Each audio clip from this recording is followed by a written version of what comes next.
Inner Voice, a heartfelt chat with Dr.FoojanZeine. Listen up if you want to promote your personal growth and self-awareness. I found the Foojan app last month and I have been absolutely loving it. I personally have never learned guided meditation, but thanks to this app, I now have learned incredible tools for my own stress relief and emotional self-awareness. Not to mention, there are self-evaluation tools and professional coaching available to utilize however your journey to self-discovery takes you. Join Foojan today and redefine your life one step at a time. Do you wish to wake up one day and hit the Life Reset button?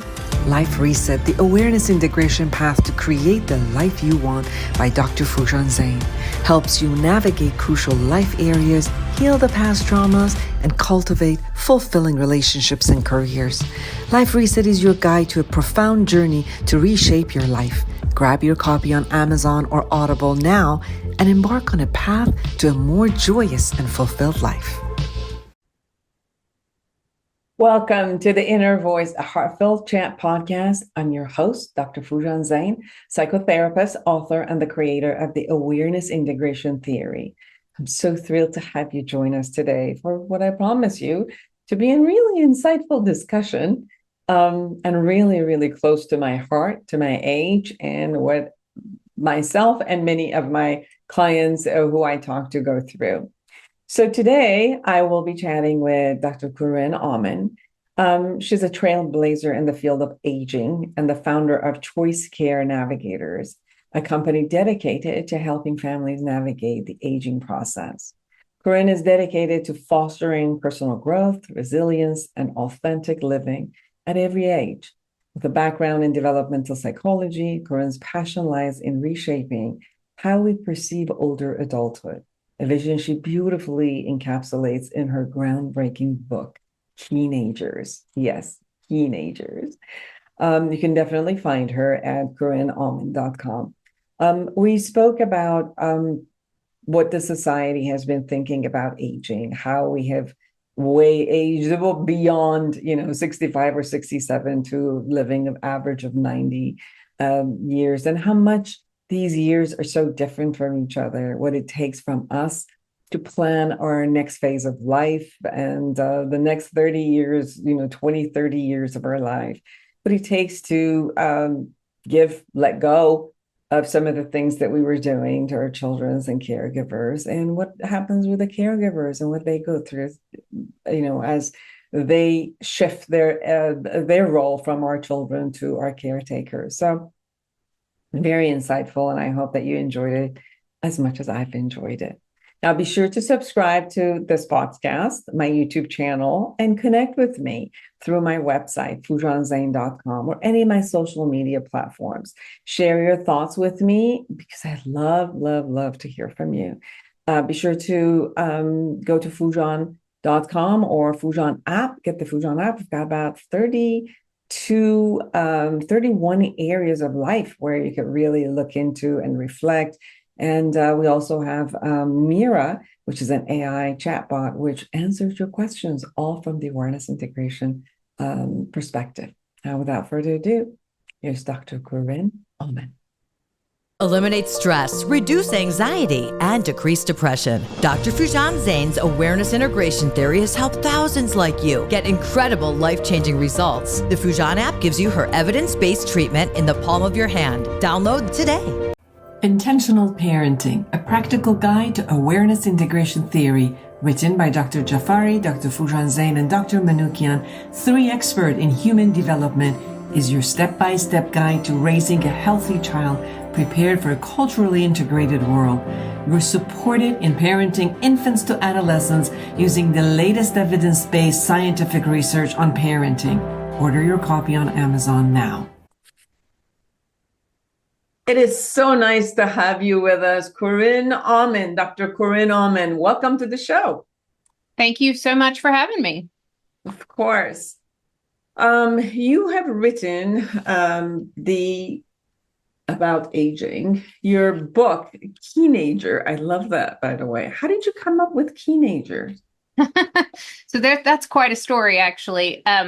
when I was trying to write the book and talk about aging in a positive way, I realized very quickly that it is really difficult to find almost any positive language around growing older. We've got lots of negative words, but we don't have very many positive ones. My local senior center has just renamed itself the Active Agers Center because they're trying to, be positive, but it's really difficult. So a friend of mine, we're sitting around one day and I'm like, I need a word to call older adults that is positive and that is going to have positive connotations to it. And she called her mom and said, "Hey, Mom, what do you and your friends want to be called?" And she said, "Oh, we call ourselves teenagers with a K." And it's like a word that a lot of church groups use for their senior citizens.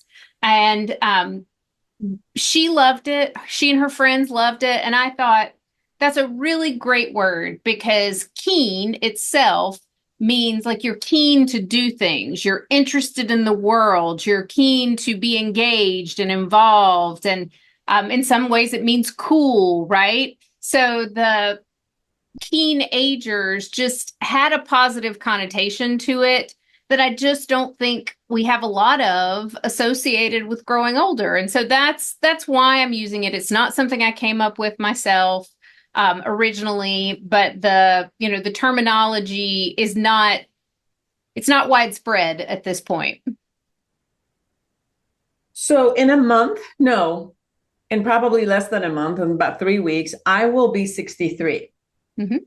So obviously a lot of conversations about aging has shown up. One angle of it has been that I've lost both of my parents. Also, I'm sensing all of the people who are at my own age. Now they're looking at different angles. From the psychological perspective, obviously they're looking at whether they're going to have retirement or not. Some of them have already gone, like my husband has already gone through retirement and then right back into working 14 to 16 hours under the name of retirement, which that we have our own businesses. And I've seen a lot of my friends, which either some of them chose, yes, I'm going to go into completely retirement and I'm not going to go and, work. Obviously, they're busy in so many other ways. Then there's a conversation of grandparenting. And then there's a conversation of, people who are around us one by one are experiencing different types of just, not even, necessarily illnesses, but just parts of this concept of aging illnesses. There's so much. And obviously, as I'm aging, my clientele, as you know, I'm a therapist, so my clientele are aging with me, right? Like if I used to see teenagers, if I used to see young adults, now a lot more of a kind of my own age group are seeking me out and coming to me. So this concept of ageism has been in my face for almost, let's say, around 10 years. Like starting with 50, this conversation started. And it started with losing, collagen on your face and everything kind of drooping. This becoming so much of a matter, how I look. And then it's my memory is not as sharp. My energy is not as sharp. Then it was like, oh, I got to get used to this level of working and having this type of energy, being spent. And it's like, there are things that we have to adjust. And I love it that you also calling it teenagers, because when I was a teenager, almost every year I had to adjust to something new. And life as I knew it was completely different. Every time I went from a 13 to a 14 to a 15 to a 16 years old. And I'm experiencing right now, as I go to 55, 50, 55, 60, 65, and moving forward, it's almost like I have to get adjusted to a whole new world again. So I'm really interested in your conversation. Well, we really all should be thinking about our aging and what's coming, what there is that's going to change, and what there is to look forward to as we get older. I think we have this kind of concept in our mind. And again, this goes back to our language. Once we get to be 60, 65, we just call everybody an older adult, right? If you're 65, we call you an older adult. If you're 95, we call you an older adult. There is no other time span in life when you would take two groups of people who are 30 years apart and call them the same thing and act as though they're supposed to be the same people. Because we know that 65 is not the same as 95. We are continuing to develop and to change. This stereotype that, older people don't change, their personalities don't change, that's not true at all. Like, we are continuing to develop and change. Our interests change. We might start a new job, start new hobbies, all kinds of things that continue to develop as we get older. But our language says, oh no, everybody's the same once you get past 65. And kind of our stereotypes about it do too. And like, to your point, yeah, you're really different, from 50 to 55 to 60 to 65. There's a lot of things happening, and we don't just become adults and then stop developing. We continue to change throughout our lifespan. There was a recent research that came up which says you age kind of like drastically in two certain ages, which is one was about 44, another one was about 60, 62. And I could yes.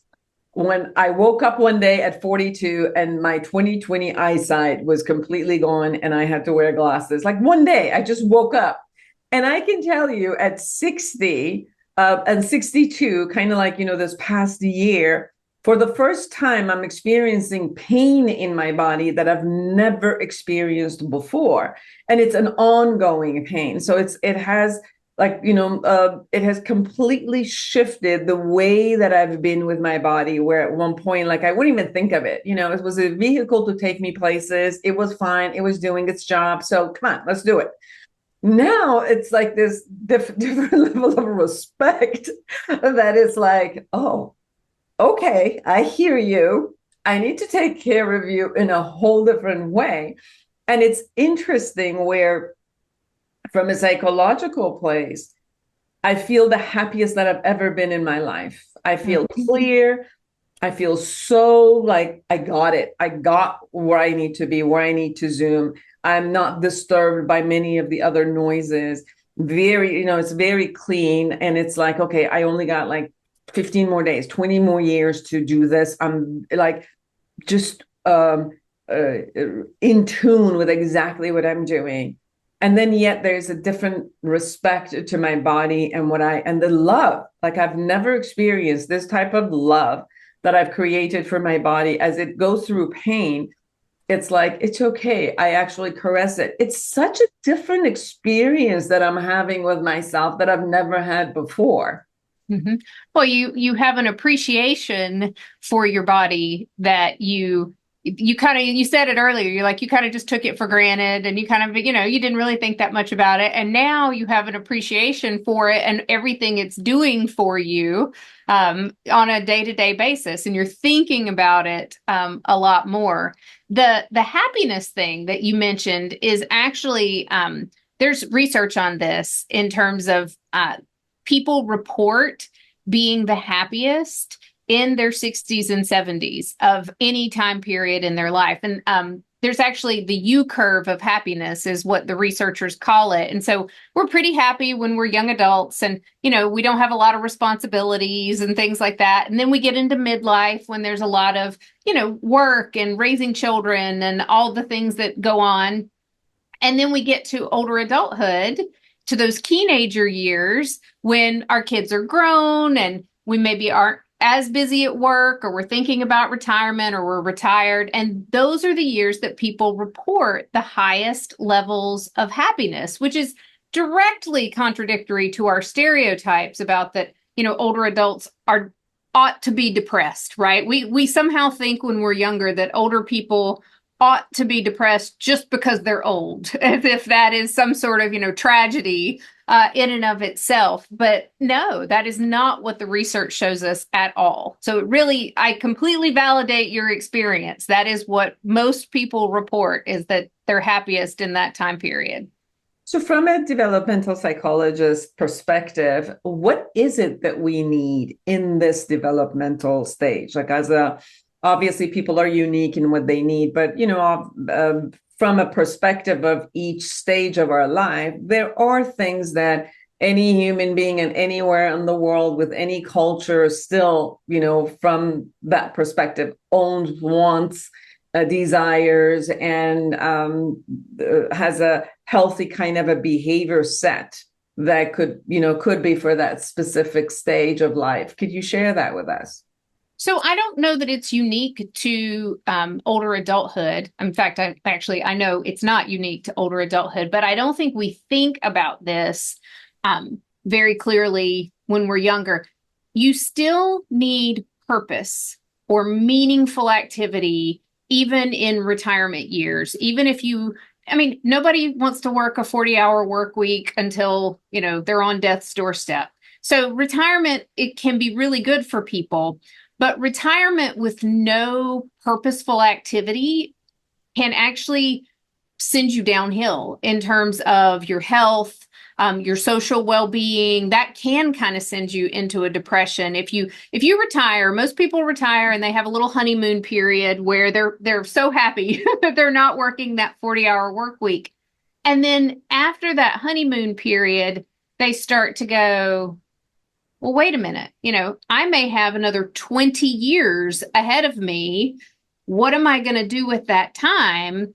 And we need to find something that gives our life meaning to fill that time. And sometimes people will joke with me, although they're probably kind of serious, and say, oh, when I retire, I'm going to find my purpose in sitting on the couch and doing nothing. And I get it, because we have this narrative that retirement is your well-earned rest and you shouldn't have any obligations. It should be all relaxation. But unlimited relaxation actually can get kind of boring after a while. You mentioned, I think before we were on air, that, your husband had retired and then went back to work almost immediately. And that is something we see happen over and over again these days, because, retirement literally means to stop working, to cease work. But when we started thinking about retirement, when Social Security was first enacted in the 1930s, the average American lived to 67. So we expected you to retire at 65 and on average live to 67. Now we're living decades beyond that. And so that is a lot of time to, quote, rest. So purpose and meaning in those years becomes very important for your sense of self, for your mental well-being, for your spiritual well-being, for your social well-being. And it can be going back to work if that's what you want to do. It could be starting a new business, but it can also be volunteering, caregiving for your grandchildren, caregiving for aging parents. There's a lot of things that can be that meaningful activity. But we all need something, because when you start to feel like nobody needs you for anything, that doesn't feel good. Pretty much, yes. And you talked about ageism in society and business. And although, just like you said, I think there's a lot more people, very functional, amazing experiences, way above like 65. But we can also see that businesses have a little bit of a stigma about this. So many times, or as a person gets into that space, either the corporations are nicely, forcefully kind of bringing the idea about, well, shouldn't be retiring. And somehow, even if there's a reason where you let go, or for some reason you're no longer in that company, finding jobs at that age is, in the corporate world, is almost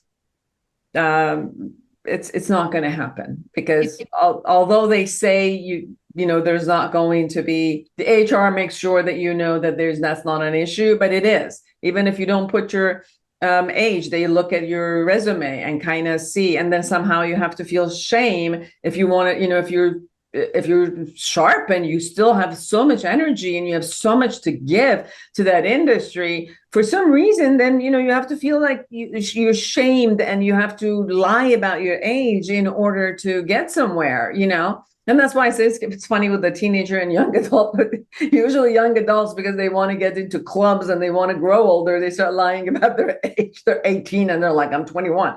And then you see the same thing on the other side, as if you have to play down your age in order to prove that you are amazingly functional to be able to go, and be a part of the business industry that you have been for so many years.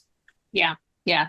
And that it is a valid concern. I mean, there's lots of research that shows that HR managers have age bias, just like all the rest of us. We all have kind of grown up in a culture that is very fearful of aging and anti-aging in a lot of ways. And so that plays into the hiring process. Even if HR managers are specifically, trying not to do it, they still have that bias. And now you're dealing with like AI systems that are screening the resumes and things before they ever even get to a human. And they have the same biases that the programmers who set them up have. So you do have that struggle. There is a movement to do age irrelevant resumes. So resumes that don't have any dates on them, that don't have your date of birth and don't have the year you graduated college on there. But I mean, still, if you have a lot of listed experiences, that may do the same thing. And I've actually seen or talked to several people who, because they couldn't find a job, they got laid off or had to take early retirement for one reason or another, they actually went out and started their own business or started their own side hustle of some kind because they just couldn't find a job that was suitable for them. And that is a real challenge. And it's hard on the older adult worker, but it's also a missed opportunity for a lot of businesses because you are missing out, just like you said, on people who have lots of talent, lots of experience, and lots of energy still to contribute to your business and its development that we're just overlooking based on a number, right? If you've met one 65-year-old, you've met one 65-year-old, and you cannot judge every applicant for a job based just on that number. Very much, yes. And I know that a lot of people that come to me, we talk about, starting a consulting kind of business for themselves because they've got the wisdom, they've got the know-how. And sometimes it's such a blessing not to be part of the corporate politics and all of it while you have the ability to actually go in and do that. There's some people who get on boards, on different company boards and again, bring their vast amount of experience and wisdom. And the other side of it is that sometimes it's like you have been in one industry for so long that you might just want to try out different things that you've never done. People get into arts, people just get into something that they were always passionate about and never had the opportunity to do it because they had to raise a family and do all of that. And then you'll see, I had one person she was a teacher, she was an amazing teacher, and she got retired, and then she used to make this amazing salsa at home where everybody, her family members loved it, and then the neighborhood, and she kept creating these parties and neighborhood parties, and they kept telling her, you should, make this into real product out there. And she did, and she created this amazing manufacturing after that, which was something that she would have never even thought about when, that was starting. So I know that sometimes it takes about 6 months to a year after you come out of a company and your industry to just be with yourself and then allow yourself to kind of explore and go expand yourself into a whole different environment.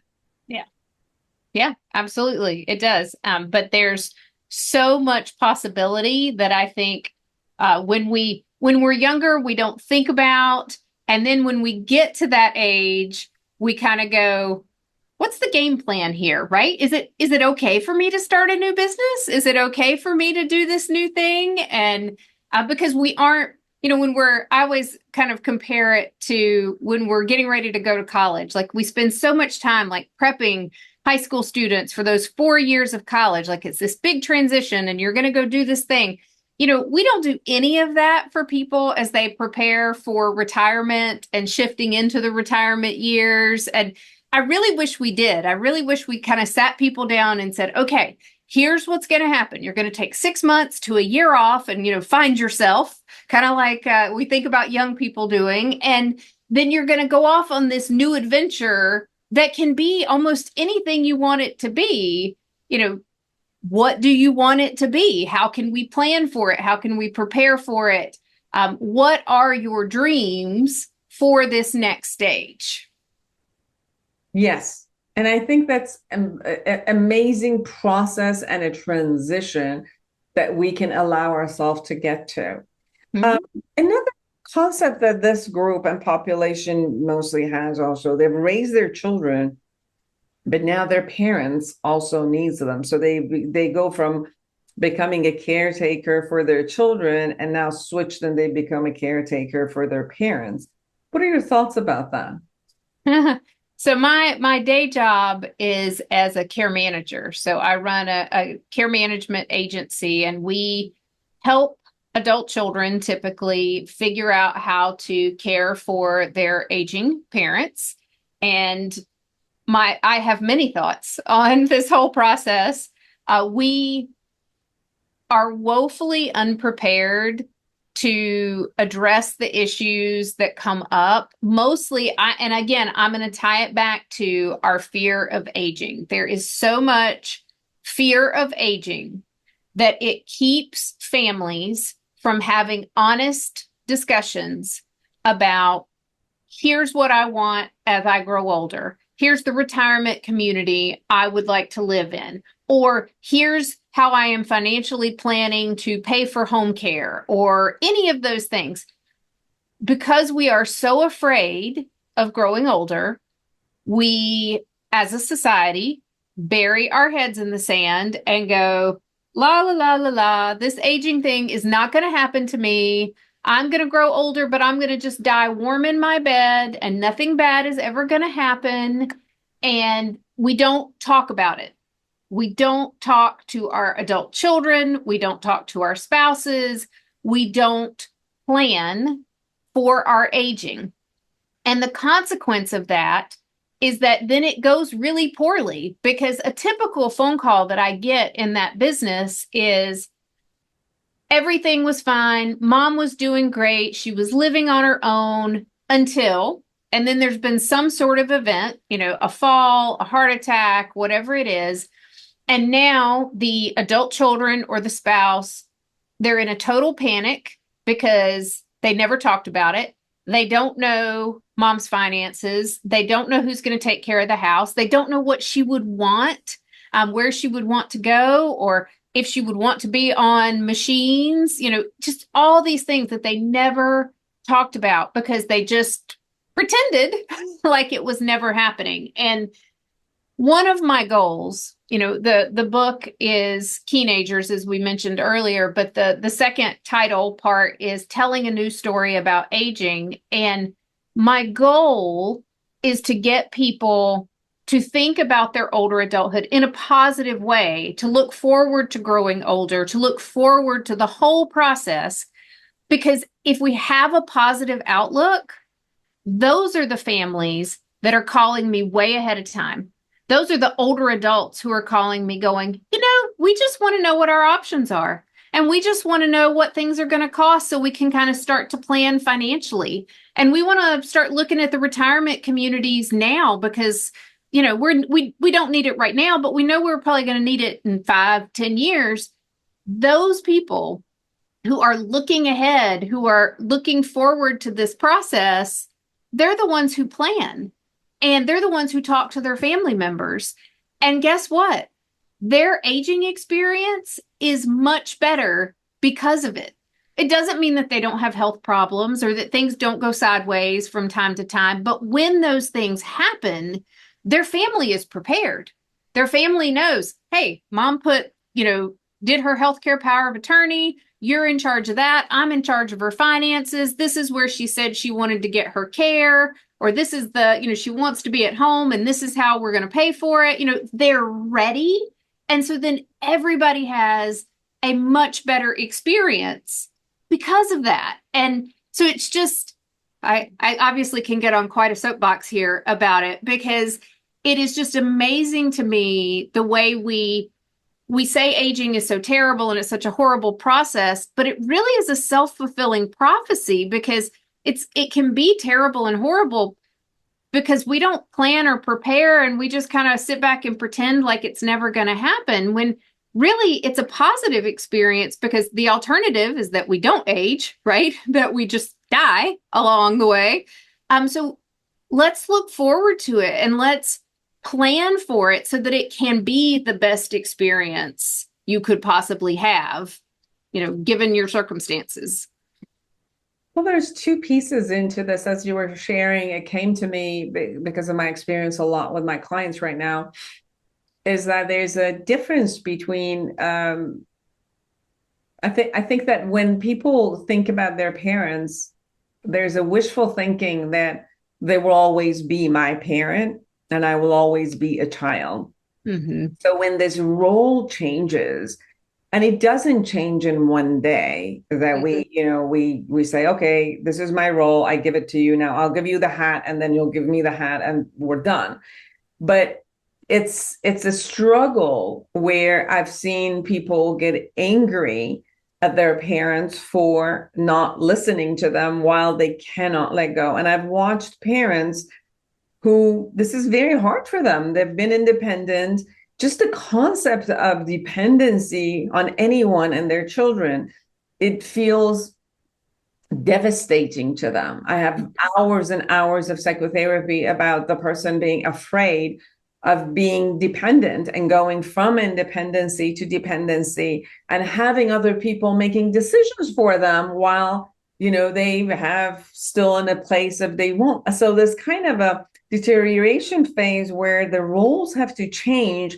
There's a lot that happens that we share and we talk about, and how to hold someone's dignity while you also, having them kind of let go and delegate a lot of what they used to do to people they trust. And as you say, sometimes we have these conversations from before, but there's also a different mindset when you're thinking about, oh, yes, in theory, this is all going to happen in 25, 30 years. And then suddenly it's here and you actually have to give it up. And the fear that shows up for many people of going from one stage of life to another, and then also the adult children, where now they have to take on this responsibility, is as if, okay, I just raised my kids, I'm doing this is time for me. These are my 50, age 50 and stuff. This is my time to take care of myself. And then suddenly, oh, now I have to allocate a lot of caregiving to my parents who are now needing my care. And there's also a transition of resentment and love and the yearning for caring, and all of the stuff that they had from childhood comes up and they need to clear it with their parents.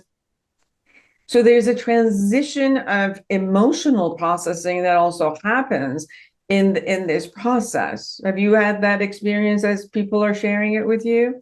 Oh, absolutely. I mean, it is a incredibly traumatic emotional experience. And I think that is true even if people have planned, right? Even my families that have done a lot of planning and have been proactive, when that moment comes that it actually has to shift, as you said it is traumatic, because it's a loss. It's a things used to be this way, and now we're going into this new stage and it feels like a loss, right?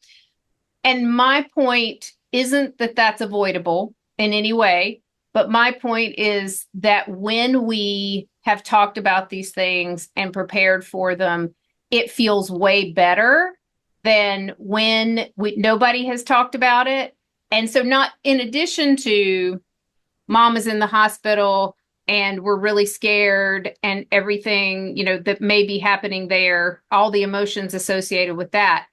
If we've planned and talked about it, there's that. But I kind of have this backpack of, okay, but I know what to do, right? With the stuff, with her finances and different things, versus I'm really upset that mom's in the hospital.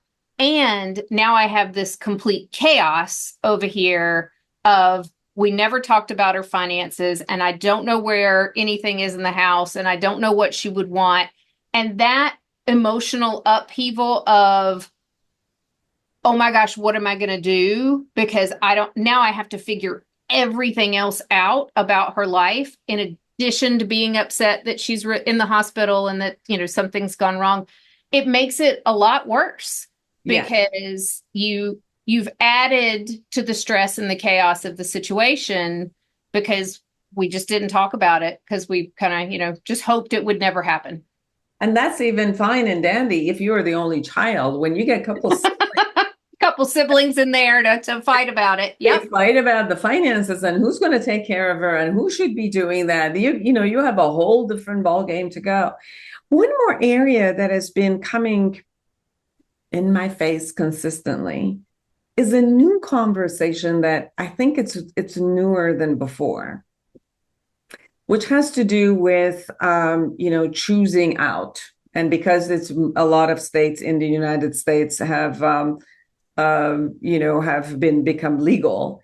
The conversation is that, especially for many of the people that I know, that their parents are going through a lot, whether they're going through harsh dementia or Alzheimer's, or they're going through, very, very hard illnesses, and they watch their parents and they're saying, that's it, I'm not going to go through that pain.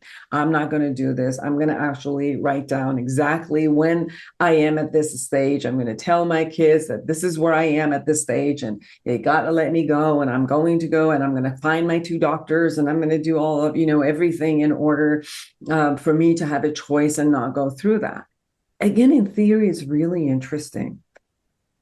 But the conversation about it, when it goes beyond the fantasy in the head, but the conversation that you have to have with your spouse or you have to have with your children to get everything ready to even you wanting to, let go on your own, it has created a whole different way of conversing and talking about it, and emotional ups and downs that the survivors or the people, the siblings and everybody else goes through. This is very new phenomena that I've heard more, where people are actually looking at an option of choosing when to leave versus before, where one was illegal and there were so many other matters to it that obviously, for people who are still religious and don't accept this, and this is not part of their game, that the conversation might not show up. But I'm sensing more, I'm hearing so much more of this conversation being shared upon and just talked about, even within the system. And again, on a theory, everybody says, yes, I'm going to write it down, I'm going to do this. But when it actually comes to a place of, I'm ready, can we get our 2 doctors? Can everybody sit here? Because I'm going to say hello, goodbye, and I'm going to give you this and this and this. And, and then there is chaos as far as emotions that happens for everyone around. Have you had that experience? So no, so it's not legal in North Carolina where I'm at. So it's not really come up as an issue, but it does come up in the sense of people when they have loved ones who are experiencing a long, slow decline of some kind. There are discussions about we wish it was legal here, or we wish there was a choice, or people should have a choice, things like that.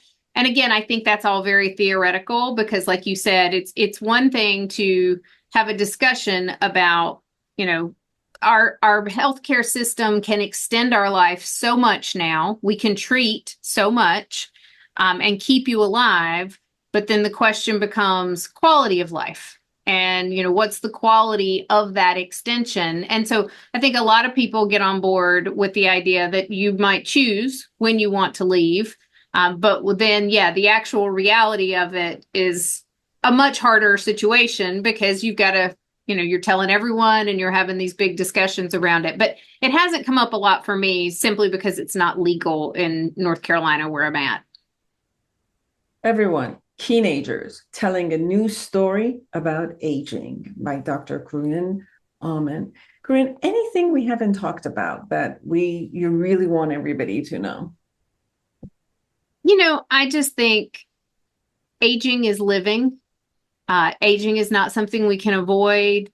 You see all the anti-aging ads and creams and different things. And, this is a battle we can't win. So this is a journey that we should all look forward to and try to, just like we would plan a vacation or plan any sort of experience that we wanted to enjoy, let's plan for it, let's prepare, and then let's have the best possible journey that each of us can have.